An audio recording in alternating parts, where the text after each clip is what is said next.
Meus queridos irmãos, eu te convido a abrir a tua Bíblia no Salmo de número 126.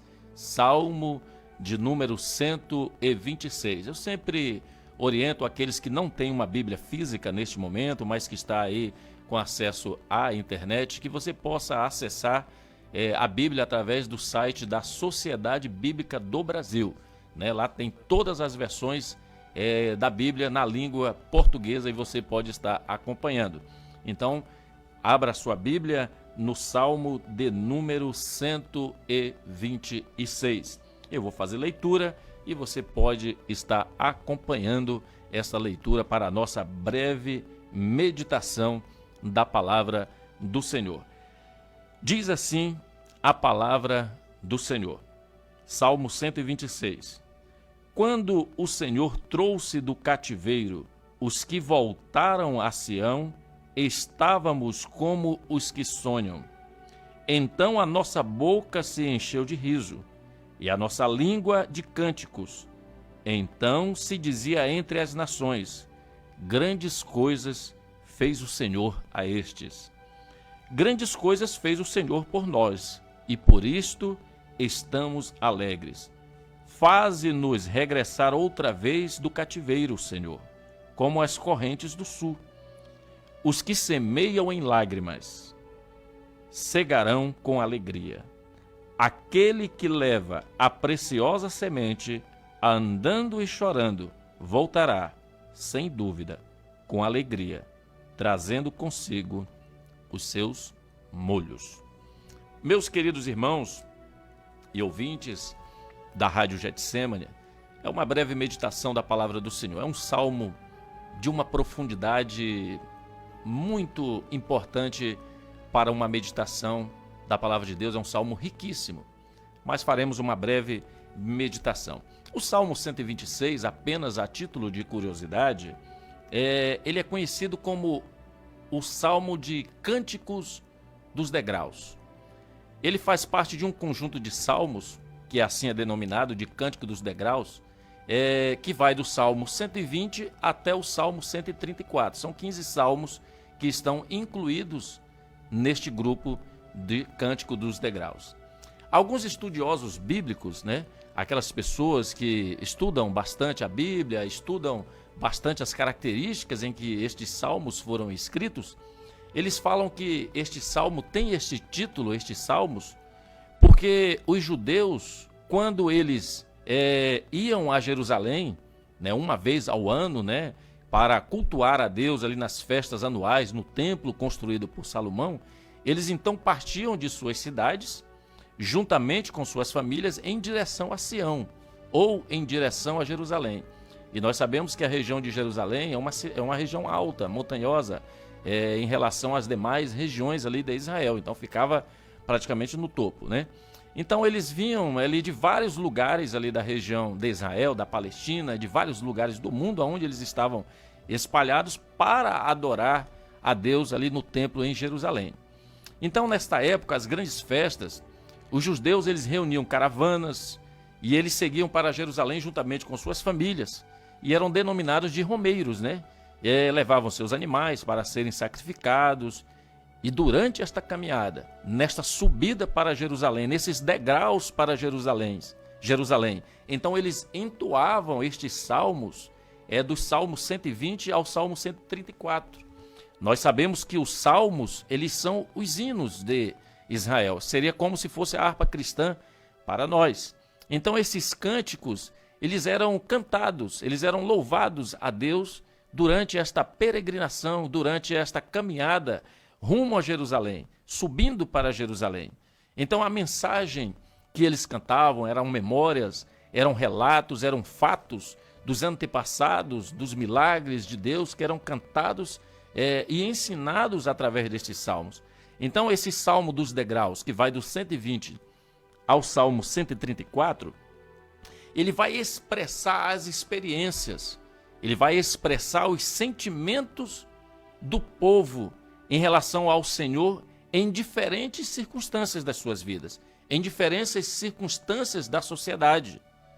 Então esses salmos eles vão falar em diversas situações em que o povo de Deus era submetido ou ainda são submetidos na sua vida terrena.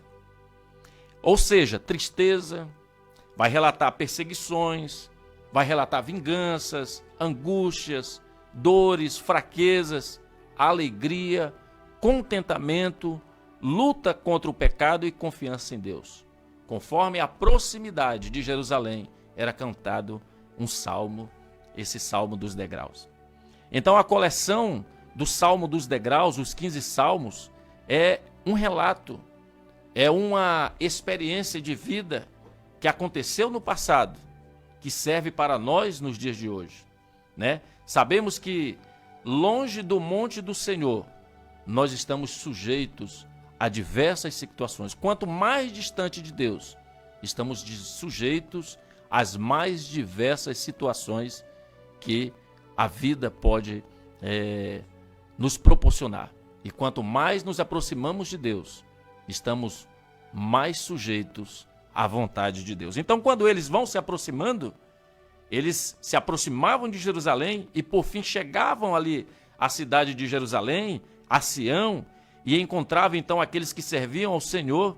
Então, os salmos dos degraus, 134, convida todo o povo para a adoração. Então, os salmos dos degraus é esse resumo da vida de Israel durante os livramentos, os sofrimentos, as dores, as tristezas, as perseguições que eles são relatados ali. Serviam de orientação, de alegria, de ânimo para o povo de Israel e servem para nós também nos dias de hoje. Mas para nós entendermos em que circunstâncias, por quê, o que este salmo quer nos passar, que experiência o salmo quer nos passar, nós temos que voltar um pouco sobre a história de Israel. Nós devemos voltar um pouco e entender as circunstâncias em que Israel, e especificamente aqui o Reino do Sul, Judá, estava passando e por que e como eles chegaram a esta situação. Nós sabemos que Israel, o Reino Unido, eram formados por 12 tribos. E eles passaram por diversas situações conhecidas nos dias de hoje como diáspora, várias diásporas. Ou seja, sair da sua terra para outras terras, eles foram espalhados.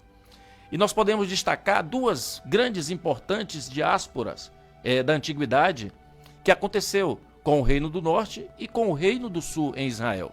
Para você que acompanha a leitura bíblica, o estudo bíblico, nós sabemos que Israel foi governado em unidade com as 12 tribos até o final do reinado de Salomão, filho de Davi.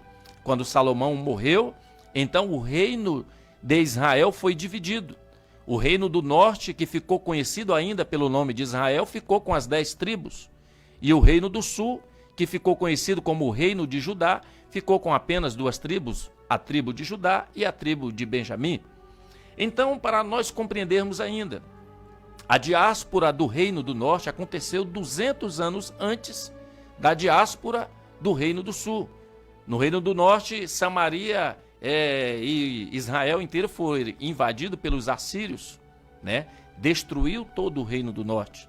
O último rei de Israel, que é o Reino do Norte, foi Oséias, e você pode conferir isso no segundo livro dos Reis, no capítulo 17.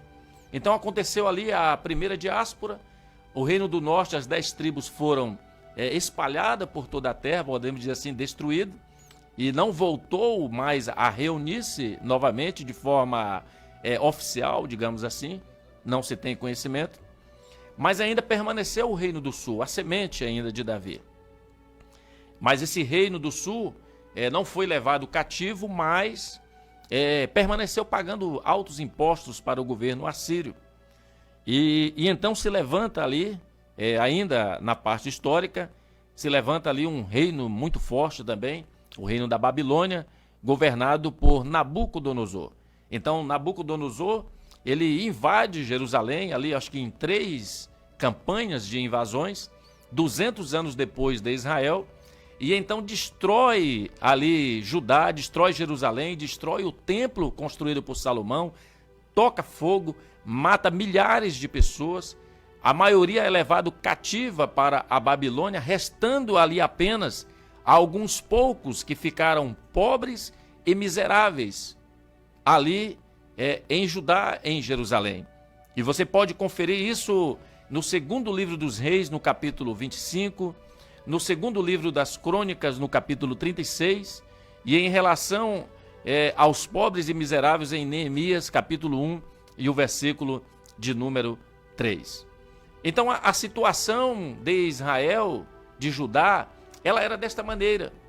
Eles foram levados cativos, eles foram destruídos, né? Não havia nenhuma perspectiva de restauração, de reestruturação moral, espiritual, financeira, tudo ali foi destruído. O templo, que era o símbolo da presença de Deus ali em Israel, foi destruído. A referência do povo foi destruída. E eles estão levados ali para a Babilônia. Mas é importante nós entendermos que Jeremias, o profeta Jeremias, ele havia profetizado que 70 anos antes do povo retornar, Jeremias havia profetizado sobre o cativeiro de Judá.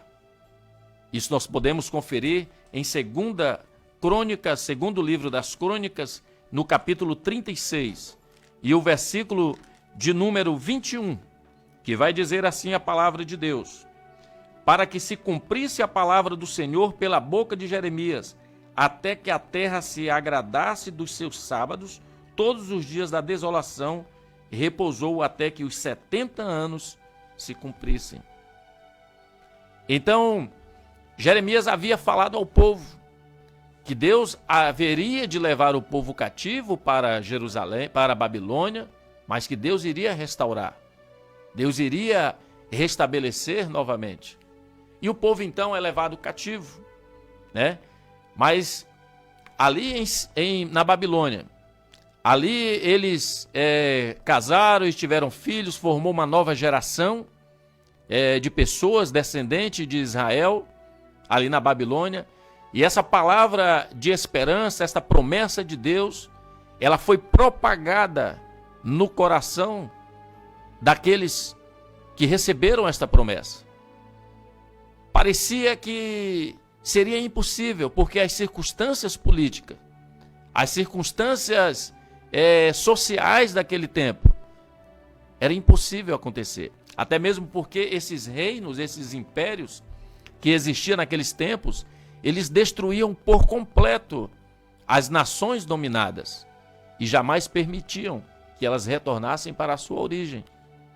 Não era registro histórico. Os analistas políticos daquele tempo, se houvesse, assim como nos dias de hoje, jamais pensariam, né? Jamais chancelariam uma situação dessa, uma previsão dessa, uma previsão política desta maneira.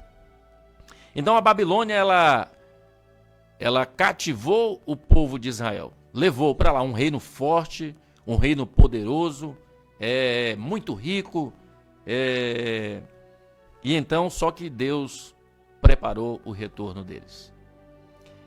E Deus então levantou um reino mais forte, um reino que destruiu este reino forte da Babilônia. Então levantou os assírios. Então ele levantou os assírios, que destruiu, invadiu a Babilônia e dominou todo o império então conhecido da Babilônia naqueles tempos. Então um reino forte. E os assírios agora, eles gostavam da guerra, eram povos violentos. Se a Babilônia era um reino já muito violento e os assírios mais violentos ainda, qual era a perspectiva de restaurar, de libertar o povo? Nenhuma. Não havia condições políticas, como nós falamos, não havia condições estratégicas ou quaisquer outras condições. Qualquer analista, podemos dizer ainda, naqueles tempos não poderia imaginar que isto viesse a acontecer. Então a nação de Israel, ela se apegou nesta promessa de Deus. Ela se apegou nesta palavra que o profeta Jeremias havia profetizado 70 anos antes. Daniel, no capítulo 9, se eu não me engano, a Bíblia vai dizer que ele vai pegar os escritos e vai entender pelas escrituras que o tempo de Deus havia chegado. Que o tempo de Deus restaurar o reino de Israel tinha chegado. Que o tempo de Deus de cumprir a sua promessa para com seu povo havia chegado. E Esdras, então, vai registrar, irmão Gesiel, lá no primeiro capítulo e no primeiro versículo, Esdras vai registrar que essa libertação milagrosa que aconteceu ali com o povo de Israel. Então, no primeiro ano do domínio do rei Ciro, no primeiro ano dele, que ele toma o comando do mundo, vamos dizer assim, ele ordenou a libertação de Israel. Algo impensável, algo extraordinário. Então, num só dia, a nação de Israel voltou novamente a ser uma nação lá no seu território. E mais à frente nós vamos entender um pouquinho sobre isso. E nós vamos entender que as promessas de Deus, elas se cumprem. A Bíblia vai dizer em Mateus capítulo 24 e o versículo 35, o próprio Cristo dizendo: passarão os céus e a terra, mas as minhas palavras, elas não hão de passar. Deus havia profetizado, através de Jeremias, 70 anos antes, que isso ia acontecer. Deus havia feito promessa, Deus havia feito juízo, 70 anos antes. E Deus cumpriu com essa promessa 70 anos depois. E Jesus Cristo lá na frente vai dizer: passarão os céus e a terra, mas a minha palavra não há de passar. Nós entendemos que este Salmo 126, ele terá o pleno cumprimento. O pleno cumprimento deste Salmo 126, ele vai se cumprir no dia da derrota final dos poderes das trevas, quando a igreja for arrebatada pelo Senhor Jesus Cristo. Então, biblicamente falando, irmão Gesiel, irmão David, como escreveu Charles Spurgeon, lá naqueles Tesouros de Davi, ele escreveu que o passado, ele é sempre um prognóstico assegurado do futuro. Biblicamente nós falando, o passado, ele é um prognóstico seguro das coisas que irão acontecer no futuro. Então, quando nós olhamos para os acontecimentos na vida de Israel, nós podemos ter a certeza que profeticamente eles acontecerão no dia do arrebatamento da igreja. Este Salmo 126 se cumprirá na íntegra. Porque o semeador desta semente profética, o Senhor Jesus Cristo, ele semeou essa semente, gemendo e chorando, derramando o seu sangue. A igreja do Senhor nasceu, está crescendo, e ele vai colher os ramos, que é a igreja. Ela vai se cumprir no dia do arrebatamento da igreja. Ela se cumprirá plenamente neste dia. Mas nós podemos aplicar para a nossa vida. Nós a podemos aplicar enquanto ela não cumpre plenamente essa promessa em Cristo Jesus, no arrebatamento da igreja. Nós podemos pegar ela por uma aplicação pessoal. Nós podemos aplicar ela na nossa vida pessoal, individualmente falando, na vida da igreja, na vida de nossas famílias. Nós podemos aplicar no nosso dia a dia, do nosso cotidiano, na nossa luta diária, no nosso trabalho, nos nossos estudos, nos nossos relacionamentos, nos nossos sonhos e projetos. Nós podemos aplicar. Porque a Bíblia fala que a terra, ela é do Senhor e nós somos filhos de Deus. Então nós podemos buscar as bênçãos de Deus, tanto espiritualmente quanto materialmente. Nós podemos entender ainda pelas escrituras bíblicas, e em especial neste salmo, irmão Gesiel, que o quando de Deus, ele é o nosso então. É o nosso então. Quando ele nos enche de graça, então nós enchemos de alegria. Quando Deus está alegre, então nós somos fortes. Quando de Deus é o então de nossa vida. Medite nessa palavra. Quando Deus age, então somos vitoriosos. Glória a Deus. Então o Salmo 126, nós podemos dizer que ele é dividido em 4 partes. É uma parte narrativa, que vai do versículo 1 e o versículo 2. Uma parte de cântico, que está no versículo 3. Uma parte de oração, que está no versículo 4.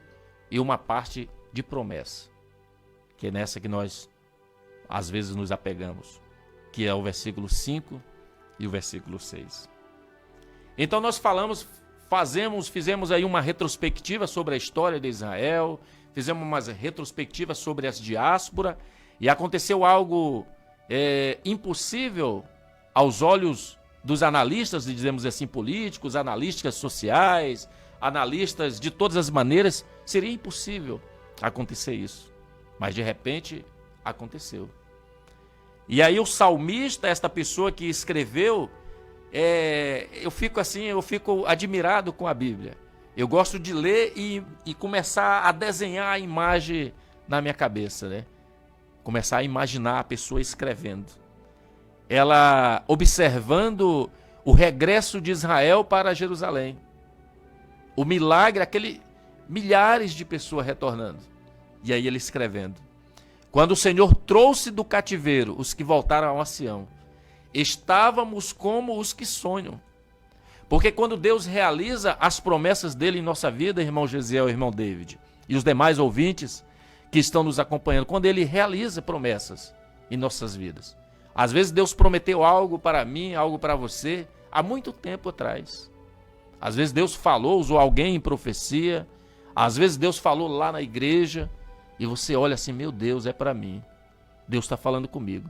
Mas aí passa 1 ano, passa 2 anos, passa 5 anos.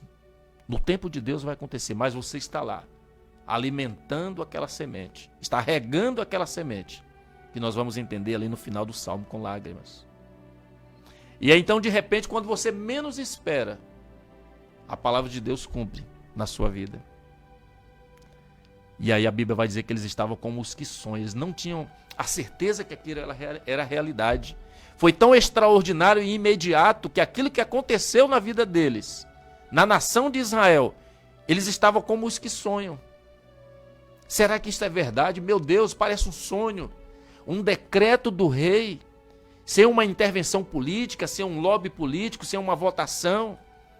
Se fosse nos dias de hoje, sem o Congresso votar, apenas uma decisão, restaurou, não, meu Deus, será que isso é verdade? Estamos como os que sonham. E nós vamos ver que estar como os que sonham aconteceu na Bíblia com outros personagens também. Aconteceu com Pedro, lá em Atos capítulo 12, o versículo 9.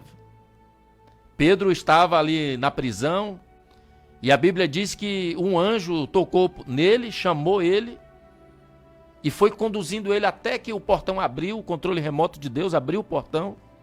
E a Bíblia diz que ele não tinha certeza ainda se aquilo era uma visão, se era um sonho ou se era real. E ele já estava fora da prisão. Deus agiu na vida dele e ele não estava acreditando no poder de Deus na sua vida ali naquele momento, porque o agir de Deus foi algo extraordinário na sua vida.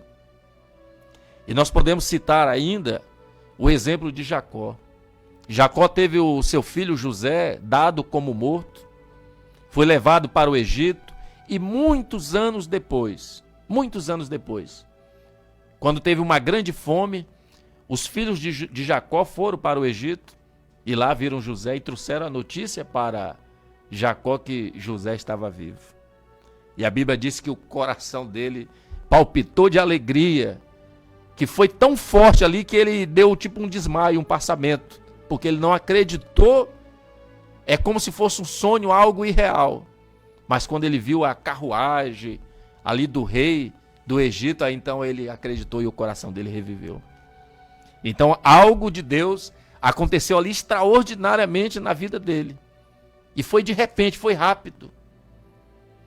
Mas o que eu quero dizer aqui esta noite, o que eu quero trazer aqui com este salmo e com este versículo para a sua vida, para a igreja, para a minha vida, para a sua vida, Gesiel, para o irmão David, é que o agir de Deus as promessas de Deus vai se cumprir na minha vida e na sua vida. Assim, ó, rápido.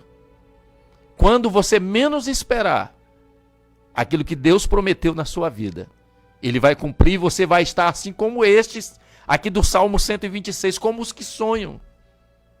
Será que Deus agiu desta maneira mesmo? Aquilo que Deus falou para mim há muitos anos atrás, se cumpriu agora?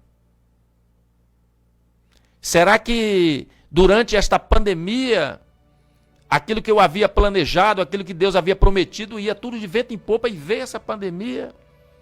Parece que tudo acabou. Eu quero te dizer que Deus vai restaurar seus sonhos. Deus vai restaurar os seus projetos. Deus vai restaurar a sua empresa. Deus vai restaurar o seu emprego. Deus vai restaurar a sua saúde quando você menos esperar. E você nem vai acreditar por um momento. Você vai ver, será que é verdade? E você vai estar como os que sonham. Você vai estar com tanta alegria que você vai estar como os que sonham.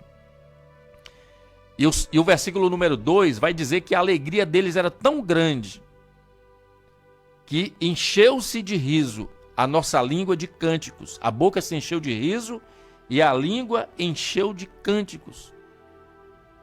Eles não tinham outra coisa para fazer, a não ser se alegrar diante de Deus, a não ser cantar a Deus.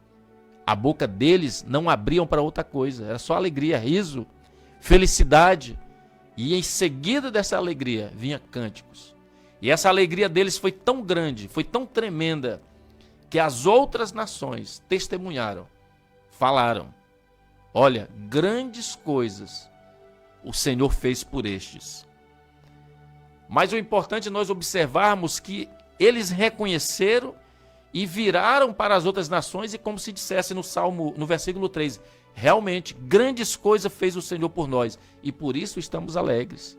Eles não falaram: olha, foi o rei Ciro que nos libertou. Não foi condições políticas que nos libertou, foi o Senhor. Foi Deus quem agiu, foi Deus quem atuou, foi Deus quem nos libertou. Não foi o rei Ciro, não foi ninguém, foi Deus quem agiu. Realmente, isso que vocês estão falando de nós, realmente foi Deus. Por isso nós estamos alegres. Porque Deus agiu e Deus cumpriu com a sua promessa. Estamos alegres. E aí faz uma oração no versículo 4. Faz-nos regressar, Senhor, outra vez do cativeiro, assim como as correntes do sul. As correntes do sul é uma região desértica, né? Que tem aqueles rios provisórios.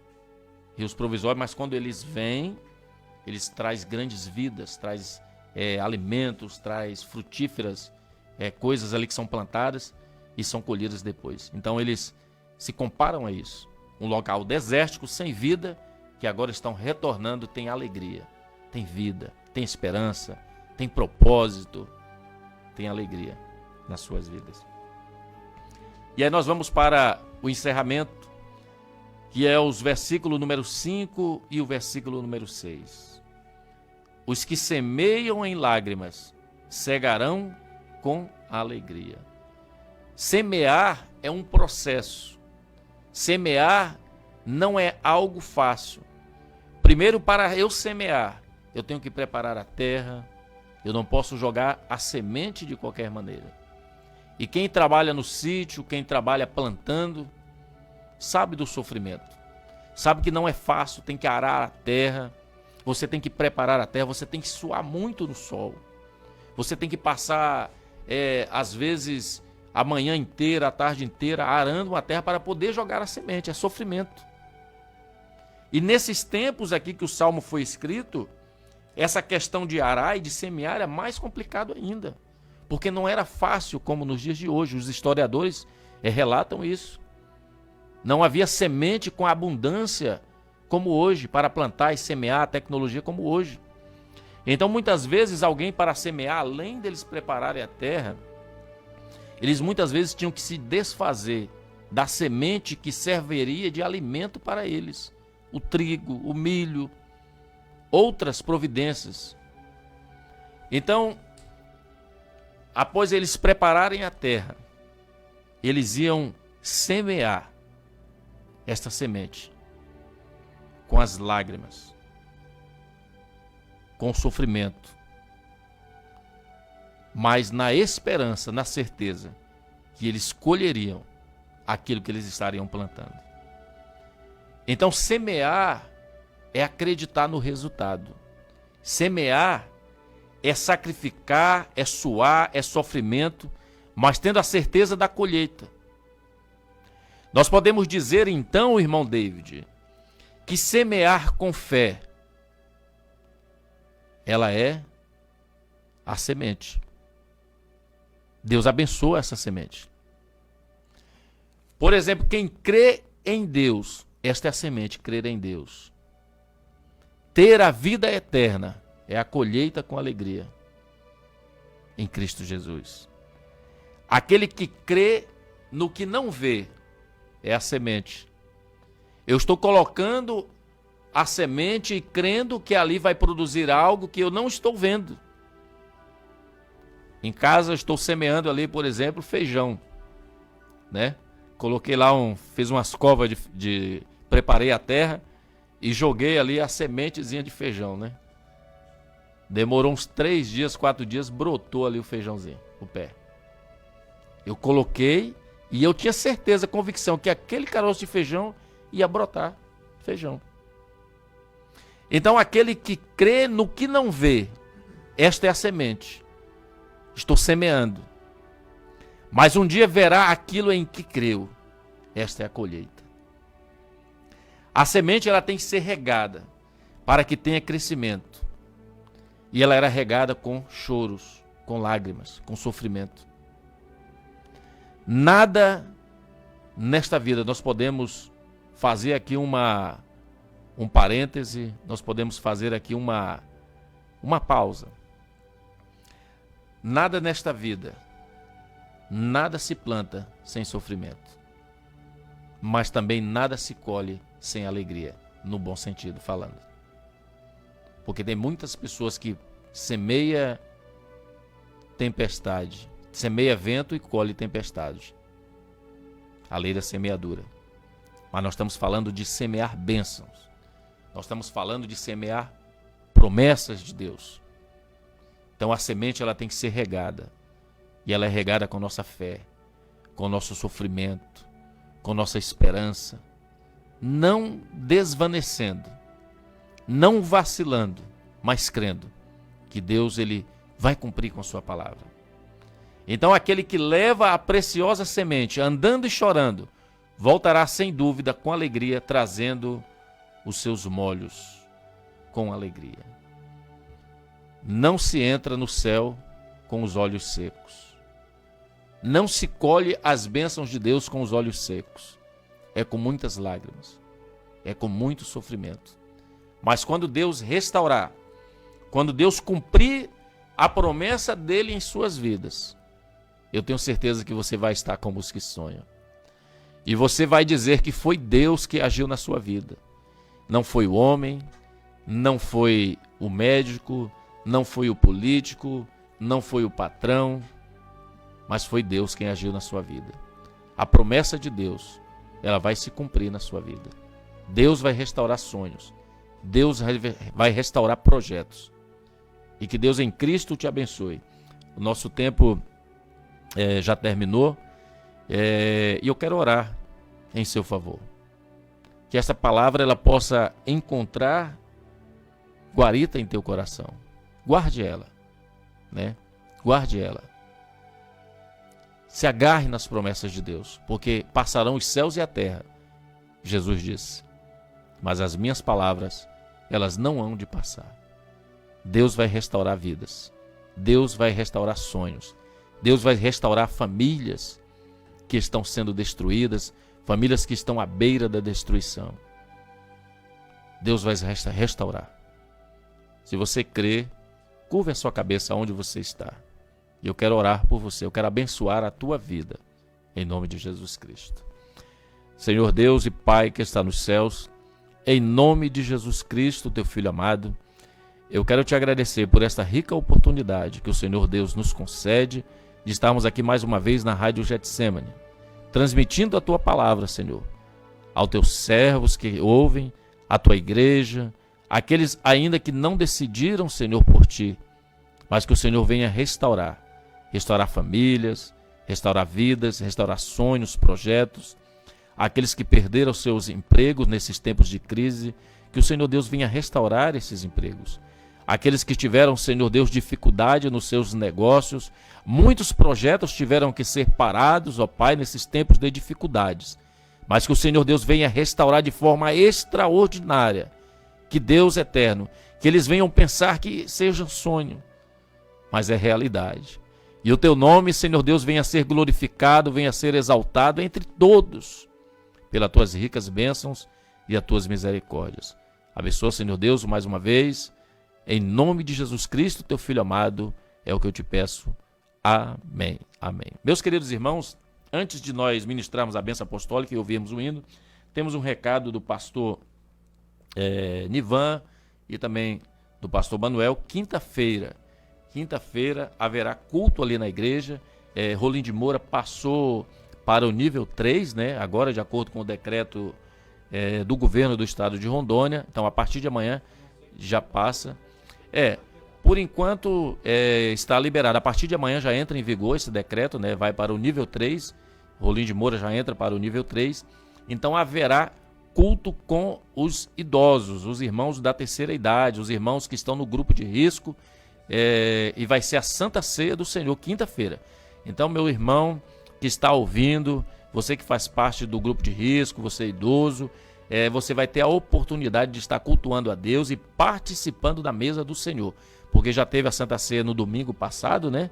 E em virtude da mudança do decreto, não teve no último agora, mas quinta-feira agora já vai haver. Se não houver nenhum tipo de mudança, eu creio que não haverá, vai ter culto e você está sendo convidado para estar lá se alegrando conosco, se alegrando com a igreja, participando do corpo de Cristo Jesus. E acredito que no domingo volta aos cultos normais também, e você está agora com esta liberdade para cultuar a Deus.